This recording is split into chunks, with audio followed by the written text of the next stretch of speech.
Hello, good evening and welcome to the Upfront. This show will cut through the spin and bring you the unadulterated truth about the ministry that has been more controversial recently because of a pilgrimage they want to pursue for Christians, if you care to know.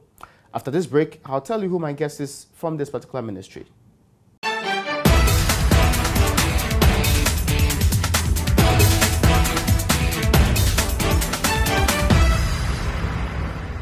Welcome back. This is the Upfront. My name is Raymond Akwa. My guest today is the Deputy Minister of the Ministry for Chieftaincy and Religious Affairs. It was requained Chieftaincy and Religious Affairs. It used to be Chieftaincy and Traditional Affairs. We'll get a clarification on the change and what the agenda for the ministry is. And we'll delve and probably focus on what seems to be the most interesting or perhaps controversial part of the engagement more recently.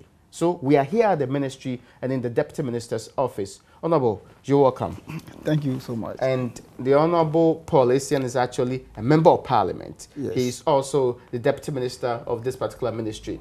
Honorable, it used to be the Ministry for Chieftaincy and Traditional Affairs. Why did it change to Chieftaincy and Religious Affairs? Yeah, thank you so much. I believe, as we normally know, it was Ministry for Chieftaincy, Traditional and Culture. Every leader has his own vision and that what you intend to accomplish for your people. So when we came this year, in the wisdom of the president, he thought that dealing directly with the people, he found it necessary that apart from the local government policy, getting direct contact with the people normally has to do with the chiefs and the pastors for the various communities. If you look at Ghana as a whole, initially or formally, we were not having much attention was not even paid to the chieftains. It was only when President Kufuor came into power that we even had a ministry of Chieftaincy and Religious Affairs. Now, Chieftaincy and Traditional Affairs. So when the president came, recently 2016, then he saw the need. Religious bodies forms a very important part of the country, and they play a major role in terms of dealing with human activities. And therefore, why don't we pay attention to them? So he thought it wise that there's the need for his government to pay much attention to the religious activities. When we talk of religion, it's not about Christians alone. There are a lot of religions we have as we speak. So putting the two exactly together. What is the religious activity that this chieftaincy ministry is supposed to pursue? Yeah, the work of the ministry is to enhance the activities of the religious bodies. Enhance it how? Oh, make sure that at least one's faith or one's belief does not become a disadvantage to the other. That your line of belief should not have a problem with my line of belief. And until the addition of the religious part to this ministry, was that happening? You know, you are in Ghana and I'm in Ghana, and this thing was something on air every day, hearing so many churches fighting over each different churches, this issue happening here, this issue happening here. There are a lot of issues and controversies. Churches have difficulties, they resolve it in courts, don't they? Oh, not necessarily putting everything. If everything is to be resolved in court, probably wouldn't have this traditional rulers also coming up with this settlement and other things. So okay, there's not necessarily everything you need to settle in court. I get your point, but what I wanted to know directly is that ministries mostly for policy direction. Sure, that is it. What is the policy direction required in religious affairs? Yeah, the policy direction is that, as I spoke to you, if you look at the way and manner even some churches handle human beings, it's quite unfortunate. If you look at the way manner, church breach rules of human rights. Exactly. Look at a lot of if church breaches rules of human rights, they are state institutions dealing with that. You don't always have to sit down for things to be happening before you try to at least find solutions to them. That let us leave it when they are going out of order, the court will take its own direction. I mean, there should be a body to be able to at least control some of these activities and see to it that there is no problem among each other. We know that Ghana is a secular state. Sure. Why would you promote religion? Oh, well, we know and we believe everybody has the right to worship the way and manner he or she. Yes, Article 21 that is it. But one way or the other, individual has to be at least controlled. You know, you cannot just leave everybody just to go like that. And let me tell you this. If you go to every community, the very respected person you see in the community is the chief. Okay. Apart from the chief, the next person is the pastor. Really? Yeah. So, because pastors control a crowd. And when you say every community, you're talking about, I'm sure it's the... Every village, okay, every so town. the rural areas. That is every place you go. But why is that necessary now? That because we have 50.9% of our population living in urban areas now. What I'm saying is that when you go to every community, every village, it's being controlled by, there's a chief there who deals directly with the people. Okay. Apart from the chief, the pastors are also there who also deals directly with the people. Okay. So these two organs are very, very important. Okay. And dealing with people, dealing with human beings, if you put the two together, it's a very good pair. Good. I get your point, but let me get this clarity from you. So what is the ministry going to do in pursuit of this particular aim you have? And that is what I'm saying, that for we are in, you see, sometimes, if you listen quietly recently when there was issue between, I think, Kweku Bonsam, or is it Kweku Bonsam? This woman, that fetish woman, between him and some, is it, which pastor? Is it the pastor who's been destroying adults and shrines and other things? I have no idea. There was that issue. Okay. You see, this pastor is calling for this woman that the two of them meet and they do this, they do that. Look at the confusion and other things. There should be at least a body. So you resolve that?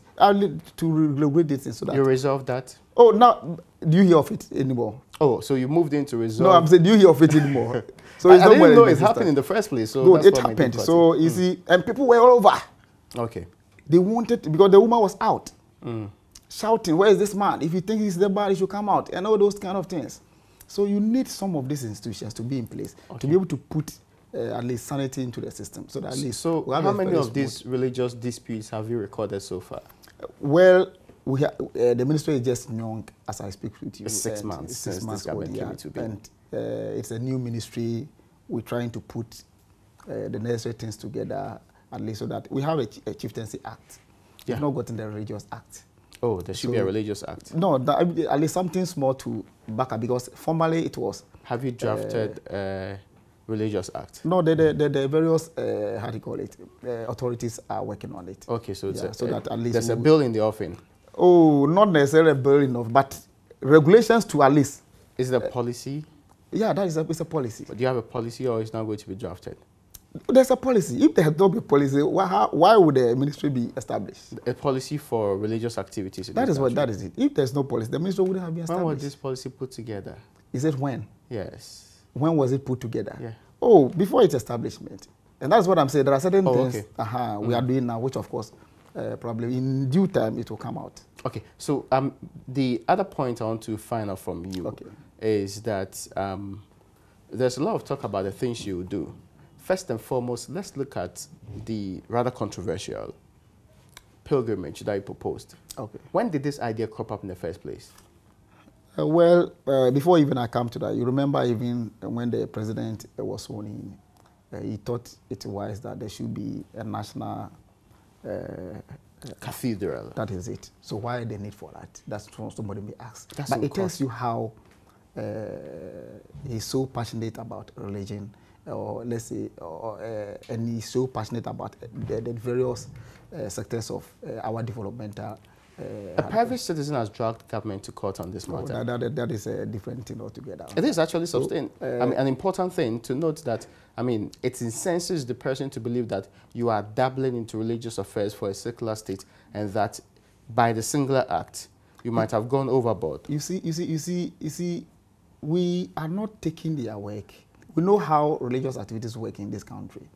And there's the need for every head of state at least make sure that his citizens are well treated.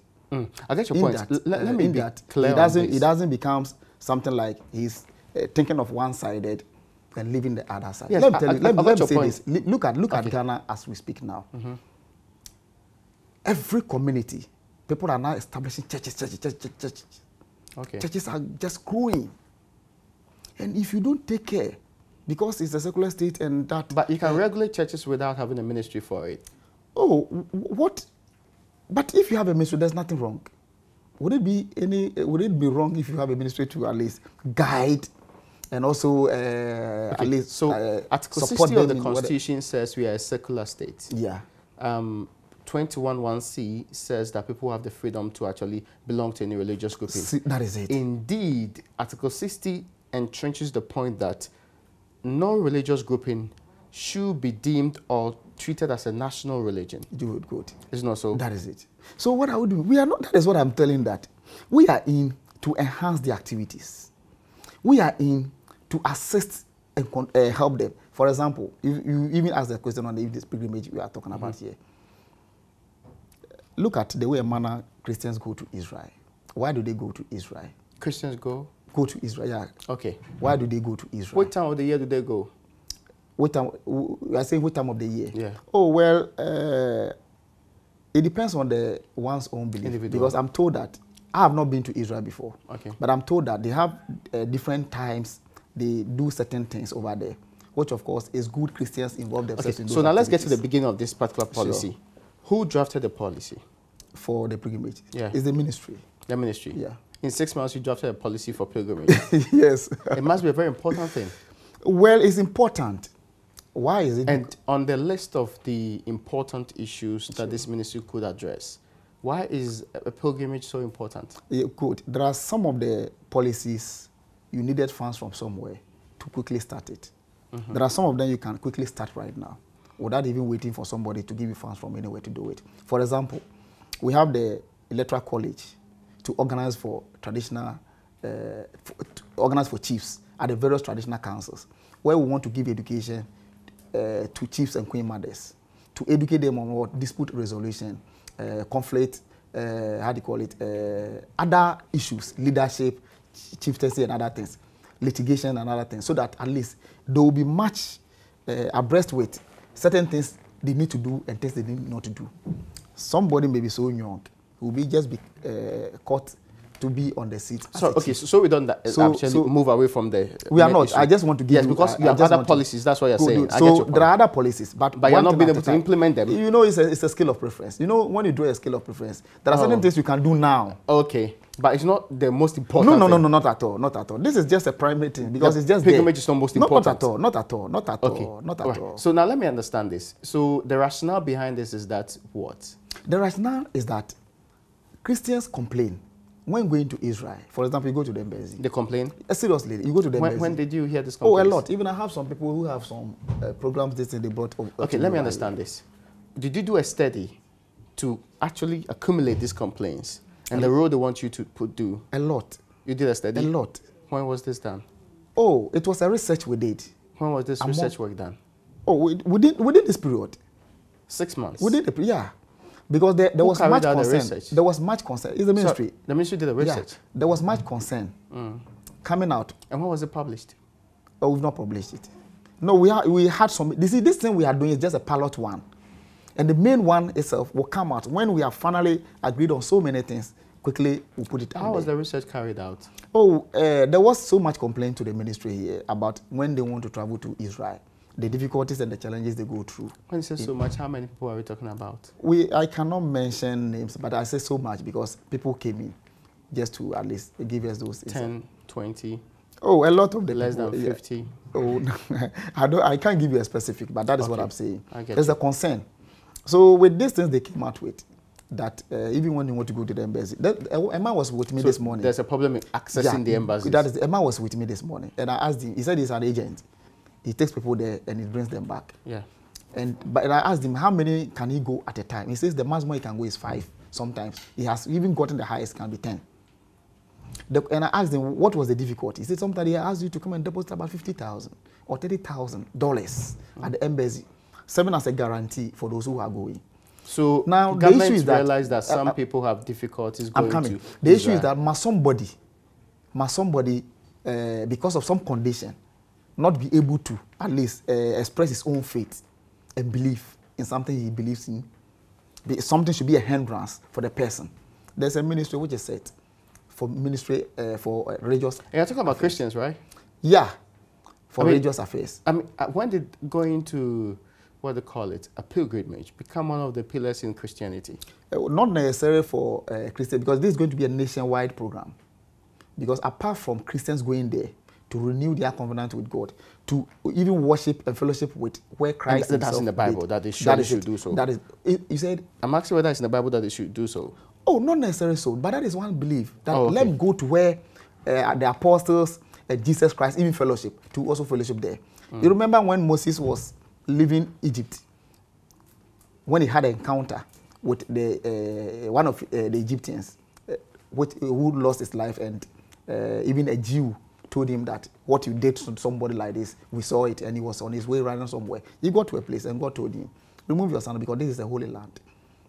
Among the world we live in, there are places which are holy lands, which one believes that if you should go there to perform something or to pray or do something over there, it's something that is going to add value to his belief and his faith. So exactly what is the ministry doing for people who want to do this? Good. What the ministry is doing is that we are only facilitating. What does it mean? Good. As I told you, that the limit or the number which is being limited, that you are unable to go because of some conditions, attached conditions which has been attached, that you pay this and that and that and that and that, restricting Christians or people who wants to go there to at least view some of these things or to have fellowship with the Israelis and other things, which of course they are being blocked. We are only serving as a facilitator. We have had an encounter with the ambassador, the Israeli ambassador. We've discussed a lot of things. It's going to be a G2G activity where Ghanaians who wants to go to Israel will have a free, because the condition is that you are going and you come back. You have the free access and you go and come. Sorry, so exactly what does the ministry do? I just want to be clear. The ministry is only serving as a facilitator. And sorry, I asked this question and you came back to it, but I just want to know, when you say facilitator, what are you doing? We are going to, in terms of we are going to convey you there and bring you back, because we are going to serve as a guarantee. It's done by the Hajj board. Exactly. It's the same thing you are going to do. Exactly. We are going to serve as a guarantee. Because if you go on your own, you will not be allowed. Okay. But when we give you the surety, or when we assure the embassy that we are taking our people there and we'll bring them back, we're giving them a free route to go there. How much will it cost the ministry to do this? It's not costing the ministry, but individuals who wants to go are paying 2,000. Facilitation will not cost the ministry. Oh, no. That's what I've told you. We've just had the discussions with the embassy. We've drafted a memorandum of understanding, submitting to their, their country for them to go through and also give their consent. Then we have that agreement between us. Would there be a desk officer at the ministry in charge of this? There's a secretariat here. A secretariat? Yes. Who is paying the secretariat? No, it's just the officers, the staff here, which we've set up. So instead of doing other things, officers of this ministry will be dedicated to doing this particular job. Yeah, but that will be some cost to the ministry. This is about because of the issue of they paying money.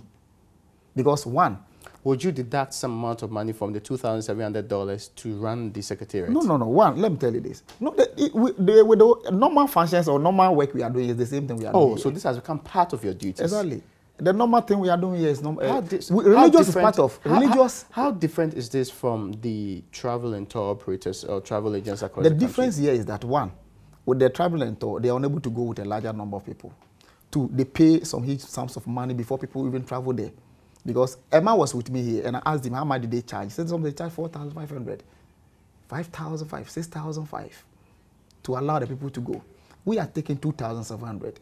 And how did you determine this amount? We have to look at the aircraft. Okay. How much do to take? So when they go there, the tickets. I'm coming. When they go there, where they will sleep, the accommodation, the transport that will be taking them. Okay. From each place to another. Help me break it down. The feeding and all those things. No, tickets varies. You know, tickets. Are you going with different tickets, with different airlines? No. I think there's a committee in charge of the. So that's what I want to know. How much the ticket is for? No. Together with whatever it is what I'm telling you. It's 2,700. That is it. But I want a breakdown of this so that I understand the properly. For that one, I get it from the committee so that I can give you the breakdown. But if the committee and if you don't have a breakdown, how do you determine the 2,700? No. Everything has been done. That's what I'm telling you. But you don't have the breakdown. I don't have it here at the moment. I can give you that. Beyond ticketing, which other thing are you paying for? Transportation within Israel. Within Israel, we are paying for it. Accommodation, feeding, are all part of it. For a week. That is it. 7 days. Exactly. Morning, afternoon, and evening. Okay, but you don't have the breakdown. No, I don't have it with me. Okay, so now let me understand the other part of this too. So the idea is that how consistent is it going to be now that you have a secretariat for it? It's going to be a yearly program. Every year. And that is what I'm saying. You see, we are going to manage it in such a way that at any point in time, when we feel like, you see, there's a pastor who came here and said, for him, every year he wants to visit Israel 3 times. That is own. But if we are unable to do it 3 times, and we do it twice, even a year. If you like, you join. If you like, you will not join. We will be coming back to this conversation. Seriously. We'll actually explore the other reasons for the existence of this ministry pretty soon when we return from this break. This is still Upfront here. After this break, we'll continue speaking to the Deputy Minister for Chieftaincy and Religious Affairs.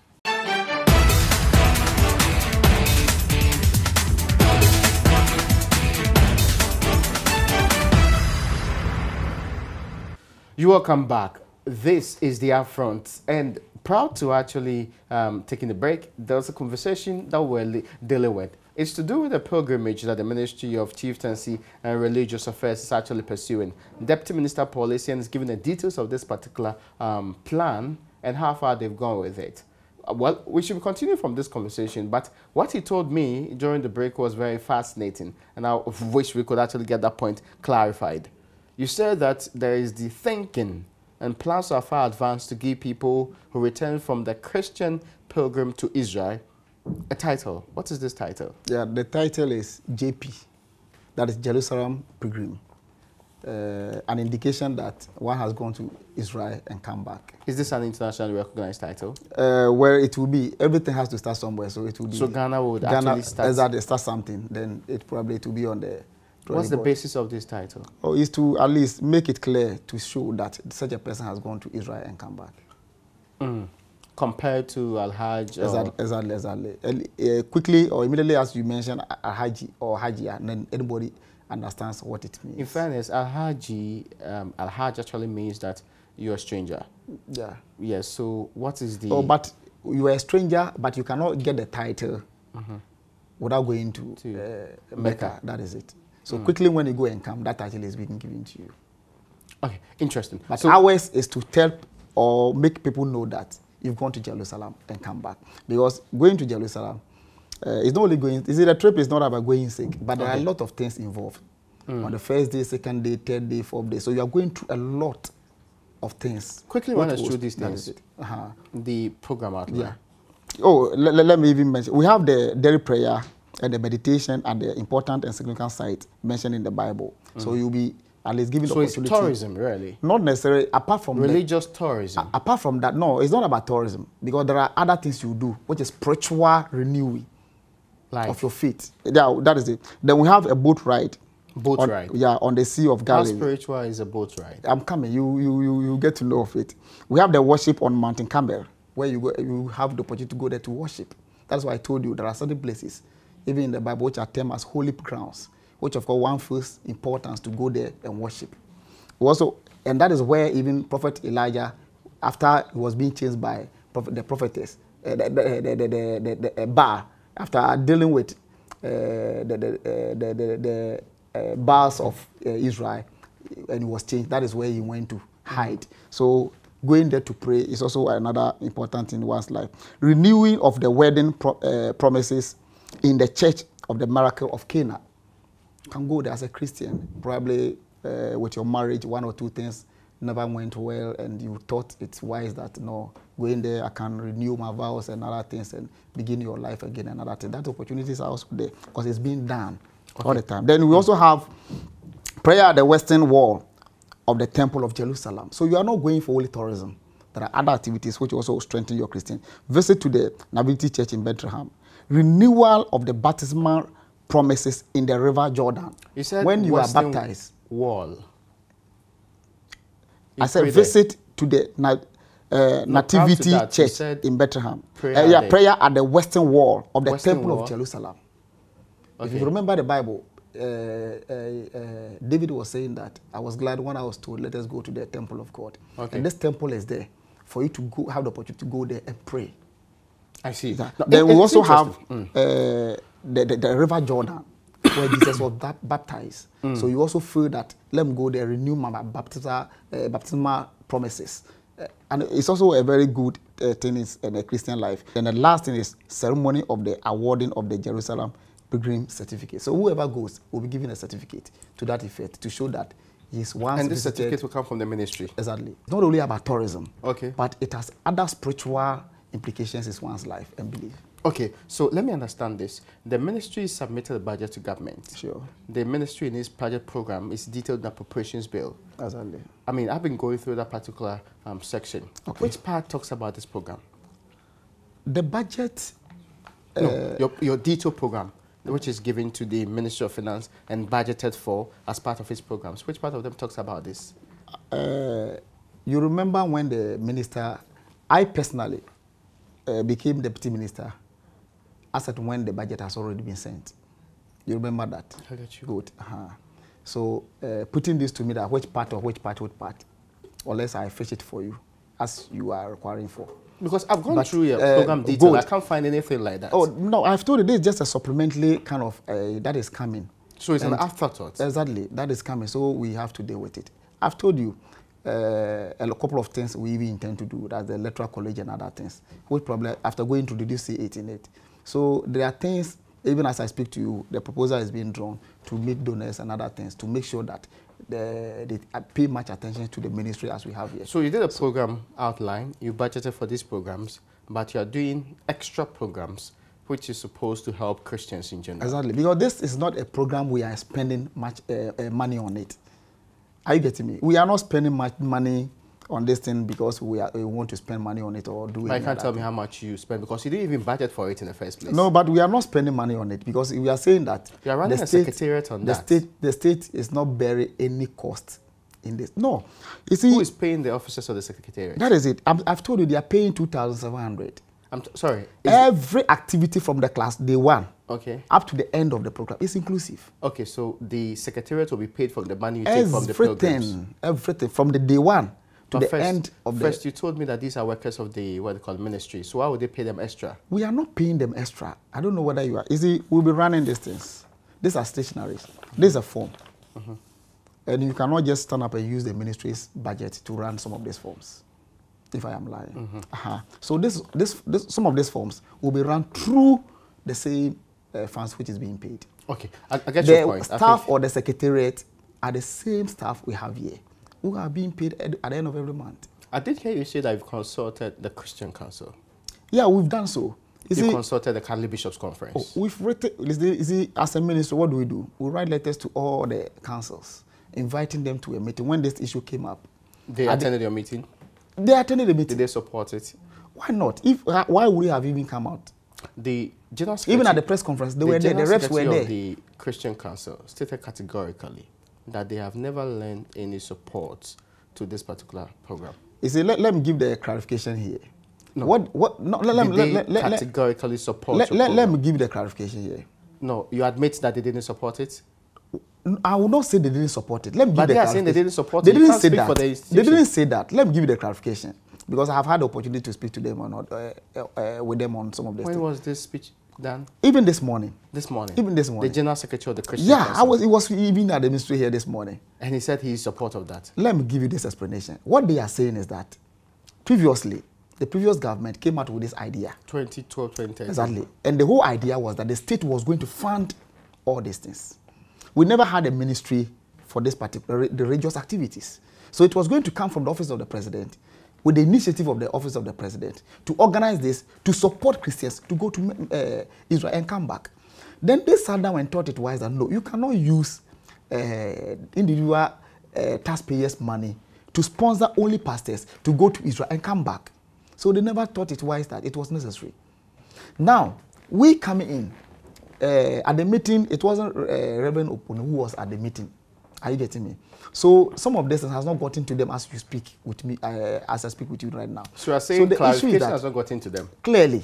So the issue is that... So who represented the Christian Council? Oh, reps came. Who represented the Christian Council? I don't have the list of attendance. I would have given you the name. Okay, so... But I know that from the Catholic diocese, there was a rep here. Who from is that? You don't remember that one is it Reverend Steve or something like that, Steve? Then there was even a rep for Reverend Equia from Anglican was also here. Reverend Owusu Bempa and Co was also Reverend Ajiman. And sorry, the Reverend Owusu Bempa, which grouping does he represent? They are the charismatic group. No, but the charismatic, what they call it, grouping, they have specific And representatives. that is what I'm saying that. They sent Reverend Osubempa? No, that is what, he's a rep on the committee. We have a committee, but he's a rep on the committee. Yeah, that is it. He's a rep on the committee. And it includes the Christian Council? Exactly. Every council member is represented on the committee. Committee on this Unless, of course, those who have not attended. He said, is a committee on the pilgrimage? Yeah, we have a screening committee and we have a planning committee. Okay, that's interesting too. Yeah, and even we have a rep from the BNI who is a part of the committee. We have a rep from the Ministry of Foreign Affairs, from other institutions, finance, who are also part of the, how do you call it, the committees, who want to see, their duty is to see to the activities of the pilgrim being run. Okay, so let me understand this. So let me make this clarification. So the council is saying that they don't see the need for the state to be funding some of this. Reverend Opokunyina came out openly that he doesn't see the need for the government to fund pilgrim to Israel. Yeah. The money could have been used for other things. So when you told him that you're going to fund it, we are not. Okay. That is it. So I don't think when you tell Reverend Opokunyina that we are not funding, the government is not funded, but individuals are paying for the trips, he will say, no, stop it. Okay. That's and Reverend Opokunyina will not say stop it because individuals are paying for their trips. It is like assuming you are an agent who deals on this particular issue. There are 2 or 3 or 4 who are agents and deals with this and try to assist Christians to go somewhere. Difficulties and challenges you face. And the ministry says, oh, let me assist you by trying to organize those things for you to go and cancel that because you are doing it for Christians and it falls under my ministry. So let me give you that support. What is the difficulty with that? Okay, let me understand this one. Are you likely to do it for only Christians? At the moment, every challenge that is being discovered, we try to act on it. Okay, so if, for example, a couple of adherents of the other religious bodies, yes, they come to you, would you do the same for them? If they have something before them, for example, you talk about a traditionalist and say we want to go to India.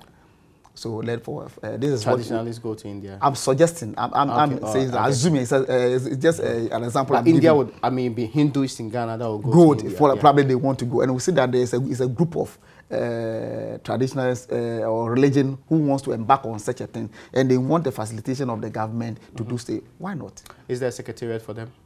Would there be a secretariat for them? If it comes up.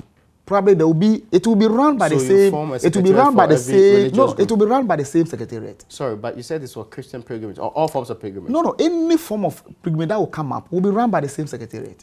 Would this include what do you call it? Because the staff there are not for Christians. Does this include that of Muslims too?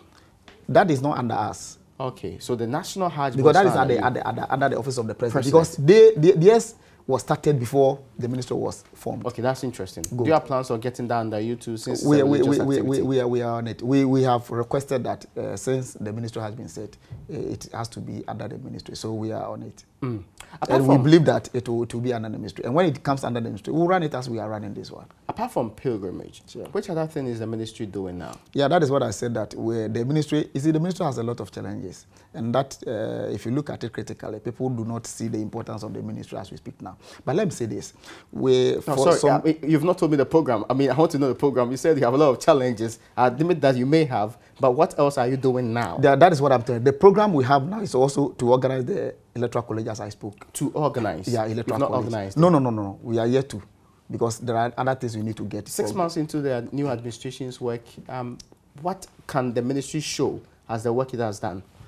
You see, you cannot just stand up and say that you are doing this. You need to put certain things in place. What have you put in place? Oh, we are doing a lot. I can't just give you that. We are doing a lot. Okay, now I want us to go through one by one. Give me program by program so that we can have. And that is what I've told you, that we've set up some committees and they are working on certain things for us at the moment now. Even as we speak now, our how do you call it? What are these committees? What are they working on? We are working on establishing the electoral college as I speak. That is a very important aspect of the ministry. You've mentioned that 4 different times during this interview. Yeah. Is there any other program you have apart from having an electoral college? You see, our ministry is different from other ministries. You don't see...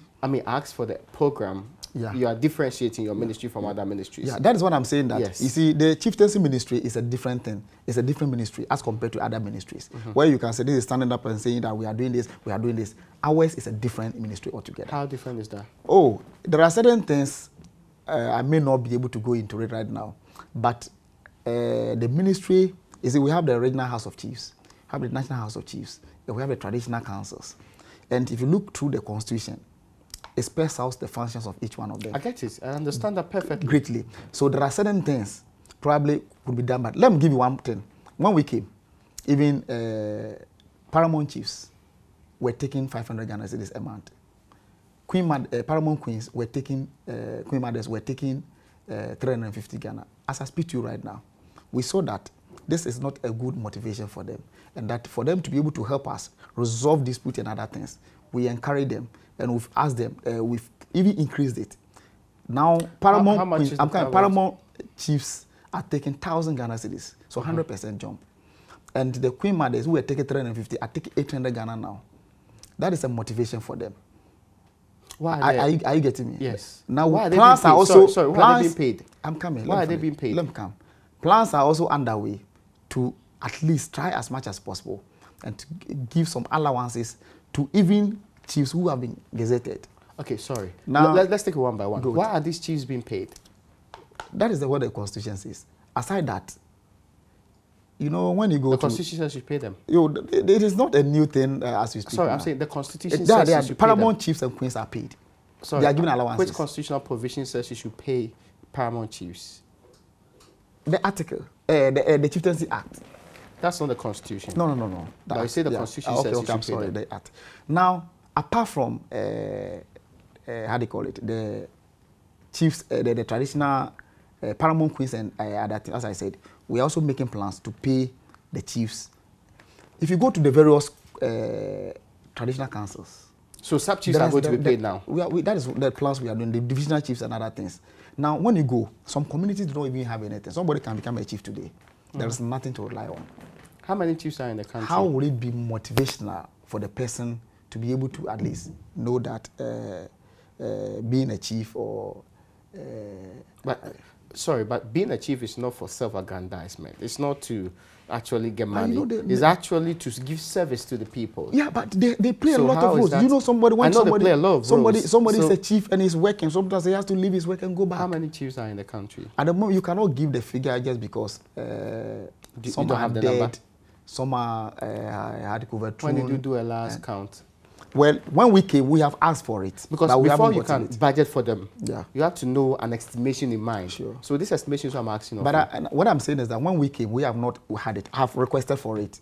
We've requested from the chief director. And yet you have increased 100% the amount they're supposed to pay. You see, let me say that is why I said the functions of the National House of Chiefs. And you see, we don't even go directly to pay them. I know, but you said you have and they don't take. Excuse me. Yeah, that is it. That is it. So if, for instance, Accra, Greater Accra, they are 100, we take their money there and they pay them. But you don't know the number. That is not from my office. Know that is not from my office. Okay, but I'll get your point. Yeah. Now, let me get this clarification. Are you doing anything in terms of dispute resolution? Seriously. How many chieftaincy disputes do you have in the country today? 352. 352? Sure. That is what we inherited. Which region is predominating? With the handing over we had, those highlights were not given. So we have requested. So you don't know the details? No, we have requested. In 2015, the Peace Council in a report said the Bonafo region had the highest number. Okay. Had it changed? Well, I can't tell unless I get a report I have requested for. Okay. When the report comes and... Because I personally... So what's the plan to reduce conflicts in these areas? Good. Yeah, the plans is that the ministry has set up modalities. And the modalities are that we have, how do you call it, divisional committees at the various councils. And those judicial committees are supposed to be handling disputes and certain cases. As we speak, even the lawyers, at least to the motivation for the lawyers to be sitting on cases are not there. So when we came, if you look at our budget, it has been doubled. All because we want to get some motivation for these lawyers to be able to sit on the cases and be able to settle the disputes we have. So because assuming you come for meetings today. So is the lack of lawyers to resolve the problem? That's the biggest problem. Lack of funding. Lack of funding. Exactly. And let me understand this. And that's why the government has doubled the budget for this particular year, so that we can be able to handle those disputes over there. How much are you giving entirely in terms of your budget? Entirely for? The ministry. How much were you giving? Yes. In fact, I don't have the figure here, but I think it's almost about 35 million. 32 is what the appropriation 32 million states. Like, but let me be clear on this. When you take out compensation, which is something that you pay, how much will be left for goods and services? I think goods and services is about 2 million. 2 million? Yeah. But previously, they were not giving goods and services. This thing. Was it? Sorry, there's a difference between goods and services and capital expenditure. Because I don't have this. That's why I cannot give you the exact thing I'm talking about here. So what you're saying is that you don't know the amount for no, I can't. Because normally goods and services also play a very important role in there. But it's not the case that I don't have have giving you goods and services. That is sure. Now let me get this part clarified. So beyond having to get lawyers paid so that they can do their job at the regional house of the judicial the committees to be strengthened very well to be able to handle the cases and other things. What else is being done to prevent these conflicts? Yeah, that is what I'm saying. One of the motivational factors is the allowances which has been increased. No, but that is one prevent what they call it. No, I'm coming. Dispute. Yeah. 2. Another one is to organize the electoral college I'm talking about, where at least mutual understanding can be arrived at any point in time. Because I remember there was a program at UPSA where I was invited to deliver a speech. O2 has this training leadership school program for chiefs and queen mothers. Now, at the program, I met the Nkonya Alavanyo queen mothers. And there, together, we took a very nice picture, and I even made them to embrace them because they have gone through the program. But this is the first time they have taken pictures and had embraces. No, they had gone through the program, and I have understood what actually it is for them to come together. I have personally had discussions with Nkonya and Alavanyo problem has not been resolved today. I'm coming. No. I have personally had a program or discussions with the Queen Mother for Alavanyo and Nkonya. Nkonya will probably visit me today. She visited me yesterday. Now, I just want to know, at what stage of resolution are you on this matter? What I'm talking about is that when these trainings are given to them, the totality of when these trainings are given to them, it will help reduce this dispute and had a conflict drastically. Okay, so Honorable, let's take a break. We'll come back to finalize this conversation. We're still live here on the Upfront. My guest is the Deputy Minister for Chieftaincy and Religious Affairs. Interesting discussion on how they are actually going to go about their duties in this ministry.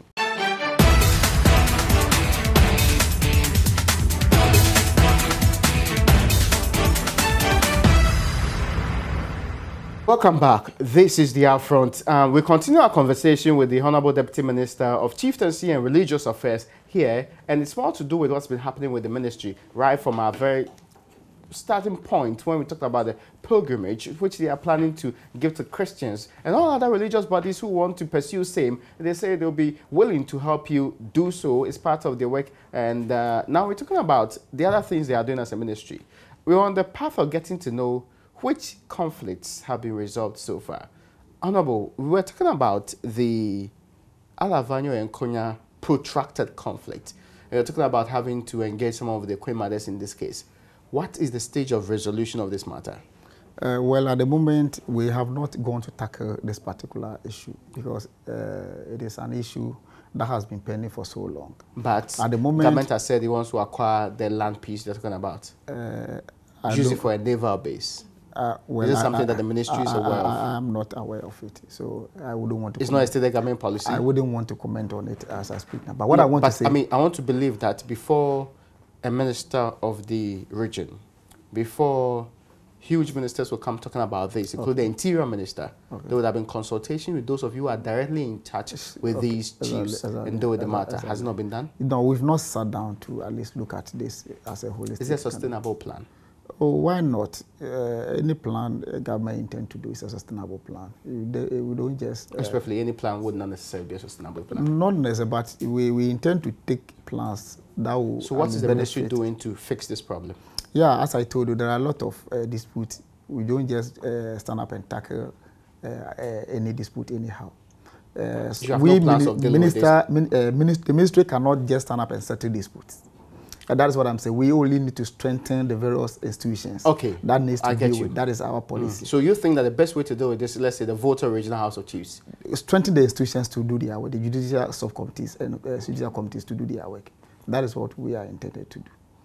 As I speak to you, even with even some of the policies we're trying to look at, we even trying to organize a meeting here, inviting all the parliament chiefs and the chiefs to Accra here about this issue of Galamsey, which is going on. You know, chiefs do not give licenses for Galamsey operators to operate. Yet when it comes to critical issues, chiefs are involved in this particular matter. Chiefs have been cited in reports seriously, seriously. And as a ministry, we cannot sit there.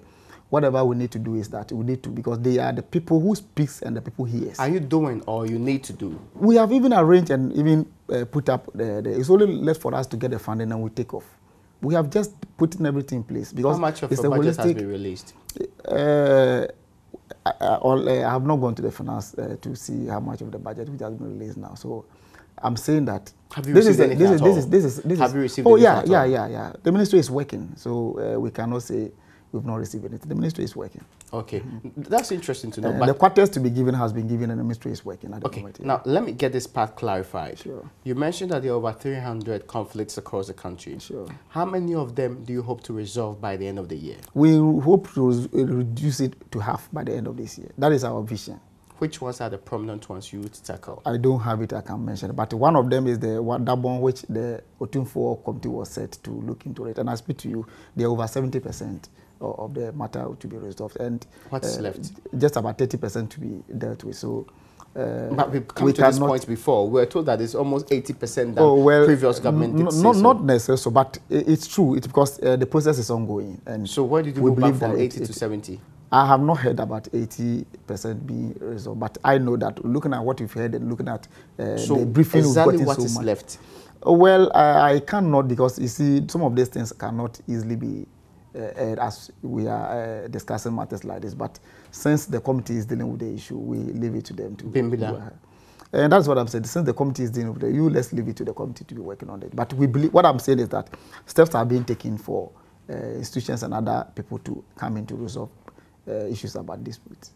Now, there was a job that was started and predominantly pushed by Professor Dana when he was at the ministry, this particular ministry. And you know, it's to do with having to draw the roadmap of succession in the various. What's the percentage of completion of that job? When we assume it, we call the research officer to come and let's see how best. Now, you told us there are one or two things which has to be done, and that is not done. So what's the percentage of completion, sir? Yeah, what we intend to do is that there are other areas which are very problematic, which of course you need to take a little bit. Again, I wanted to know how far you've gone with it. Exactly, what's the percentage of completion? That is what I'm saying, that it's almost completed. As in 90? Oh, well, I can't give, but when we invited the research officer. So which areas are left?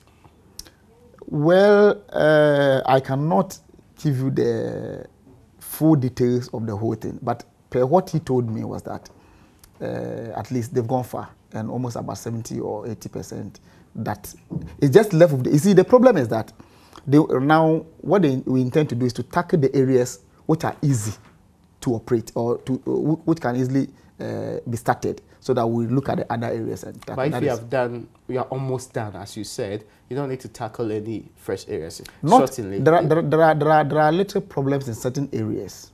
That's what I'm saying, which of course, if you don't take care at the end of the day, to bring a lot of problems again. So the research unit is dealing with those issues. I have personally even invited the research officer to my office, tried to know about how far and all those things, and quietly, impressively, with what he narrated to me was very, and even he brought a report to me, and I saw that it was, how do you call it? So you have the report, but I don't know the... No, he brought it to me, because there's a lot of things to be done. It's still with him. But I only took it to go through and see what actually has taken place so far. Now, there's a lot of talk about the role of the chief in this community. Okay. More recently, when Galamsey and other things have become very important in this country, the claim is that chiefs are losing their relevance. They are actually not becoming the kind of leaders that we want to see them. This is also because there's a discussion that if Nkrumah completed state ownership full term of lands, all of the disputes will be over. Is this true? I wouldn't say that is the problem we have. Why do we say chiefs are losing their respect? They are not. You see, if one person... Relevance was the word. They are not really losing their relevance. Because if they are engaging in galamsey, no. They are actually promoting we cannot destruction of lands, water bodies, and also... The issue is that, where is your evidence? Oh, there was a BNI report that named specific chiefs. No, you see, some of these things, you need to be a little bit very careful about how we try to implicate some of these chiefs into some of these things. Because you doubt the report? The reason being that chiefs did not give licenses to galamsey operators to operate. Chiefs give their lands off to galamsey operators to operate. But where do they have those licenses for? They don't give licenses, they give lands. Lands. Yeah. No, but when you are doing galamsey, it means that you are not even acquired the right to do what you are doing in the first place. So you don't necessarily need a chief to give you license. You see, the issue of implicating chiefs into these particular issues would need to be taken look at. You're saying that they don't do that? I wouldn't say they don't do or they do, because personally I have not had any encounter with any chief during galamsey. But what I know is that in as much as it is on their land, issues like this coming up, there's the need for them to speak out, because one, the nation has taken it as a critical issue to deal with, because they are destroying our properties. So it is for them to come out openly to speak against it, so that everybody will know that really they are also against it. And for so many meetings and gatherings we've had with the chiefs, it tells you that everybody is ready and they are all willing to fight against this galamsey. Not even the chiefs. We are even involving the pastors, as I spoke, also to be part of this particular, giving education to their church members for them to know that this thing is actually destroying the nation, that we all need to put a stop to it. And that is the kind of meeting we are organizing to at least give them those education. So that as they go back, they'll also be meeting their sub-chiefs and other things. Apart from we organize the national one, which we'll meet here, we'll also be moving from one area to also gather some the traditional councils and be giving them more education on this, and even gather some of the pastors on those areas or those districts and other things to give them some of this education for them to speak down to their members, for them to stop. So I wouldn't say they are losing their relevance because they are allowing themselves to be, how do you call it, involved in this galamsey, and people to at least have the opportunity to say a lot of things against them and other things. Are there any bills? We cannot also say because one person or two people are doing it, therefore let it generalize. Actually, there's a plethora of them. The point I'm making here is that are there any bills, any specific regulations you intend to put before Parliament to strengthen this ministry? Oh, seriously, there are a lot of concerns the ministry is looking at. And when all those on what specifically? Well, I wouldn't want to come out. You see, there are certain things, you know, it cannot just be okay. That is it. So they are all in the pipeline? Seriously. And when things are done, probably it will be unveiled and you will get. What's the biggest challenge of this ministry? It's funding, as I told you. That's the biggest challenge. But you say that amount of money as we have. Sure. You see, knowing that you are coming from less than 32 million for some time ago and now be jumped to, and it's a big push. And we know that in as much as we enter into the media review and other things, probably supplementary budget can be considered for this particular ministry to at least give it a facelift.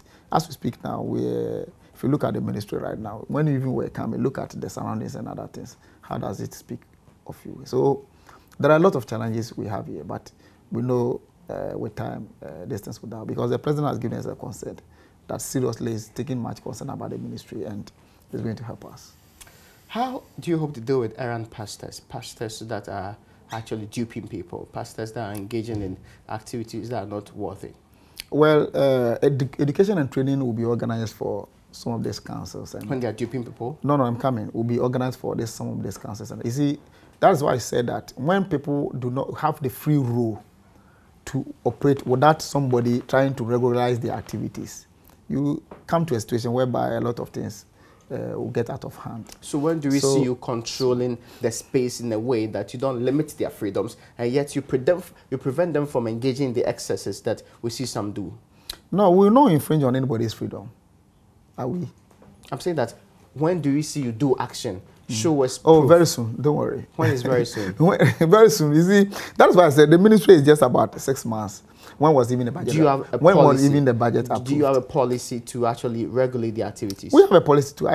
I told you from there, we have a policy to regulate the activities, and very soon we'll come out and probably everybody will see whatever the ministry is doing. What exactly would this policy say about the conduct I just referred to? The policy is only to enhance their activities. We are not in to take anything away from them, but just to direct them and to make sure that your belief does not have any infringement on another person's belief. That is all. Is that not fundamental? Should they know that? Should they know that? People know that it's not good to steal, yet they steal. But merely coming out the policy will not prevent them from stealing it. No, that is what I'm saying. There are a lot of things which are there, yet people have to be directed to. I mean, we are running up on this point, and sure. That's why I get to ask you this particular question. Yeah. Asking churches to pay tax, would this government and this ministry consider that? I'm sorry, it will not. Why? Oh, why should it be? You're not giving me any reason. You're just asking me why it should be. No. It is not part of our duty to allow churches to pay tax. Your duty? It is not part of our duty to allow churches to pay. But if the government says so, be it. But we, as a ministry, that is not our part. Why are you saying so? Oh, no. That is not part of our, how do you call it? I'm saying that, would you propose that? I wouldn't. As in the ministry? Churches are not business. Have you considered it? Churches are not business entities. Are you sure you know that? Oh, yeah, for seriously. I'm a Christian, you are a Christian.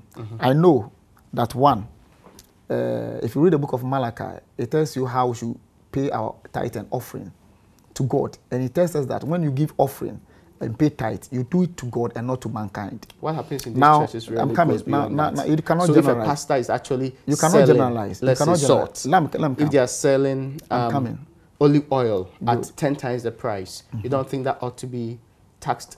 What was the purpose for it? Does that matter? Fine. Probably he says it's for healing. He's selling it to use the money. You see, that is what I say. See, the tithe and offering we give, where does it go? Is it always packed there for it to deteriorate, or is it used for something? It's used for activities of churches. It's used to build churches. It's used to do this, to do that. And if you remember, if you read the book of is it Hagar? He was saying something that we have left the temple of God to get rotten, and that we think of putting our own houses, but we work enough, we get nothing. Okay, so that's what we should go. Excuse me. That we should go to the forest, cut trees, and come and build a temple of God, and that is where you'll be pleased with. Look at when Solomon built a temple of God. What happened? And if you read the same Hagar, he was saying that in the chapter 2, he was saying that how many of you saw the former state of the church, and how is it now? And now God was going to renew his covenant now between his people. So the only thing I want you to know is that the monies collected there are not money for somebody's pocket. The things being done there, selling this, are money meant for the church. But what does the church do? The church is to use it to put up things for God. So it's not a profit-making organization. So if you see somebody doing that, the only thing you should know is that why. I saw on okay, so forgive me. I've been given the impression that I have to go off now. My last question to you is important. Yeah. It's to do with, you talk about Emmanuel TV and other, what they call it, television programs that are being done by these pastors who promise healing, who promise to actually give things that are medicinal in nature.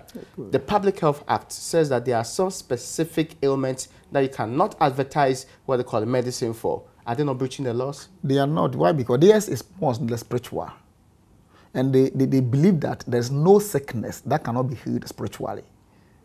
So theirs is more or less spiritual. It's not about the physical thing or attaching this medicine or that. Theirs is more or less spiritual. Okay. I remember, even if you read a book, Paul himself was suffering from stomach. Yes, he was healing people with sicknesses and other things. So it is not about, with this kind of thing we are talking about, there are some places where even somebody can just, I remember when Paul was just passing. Okay. The image that even passes on the people, they were just being healed. I get your point. So I have to close now. Yeah. I have to end this conversation. Yeah. And I wish we could do more of these conversations because my guest here is actually the one I've been speaking for some time now. The Honorable Paul Essin is a member of Parliament for Jomoro. He's also the Deputy Minister in charge of Chieftaincy and Religious Affairs. This is how we tie the nice ribbons on today's edition of the Upfront.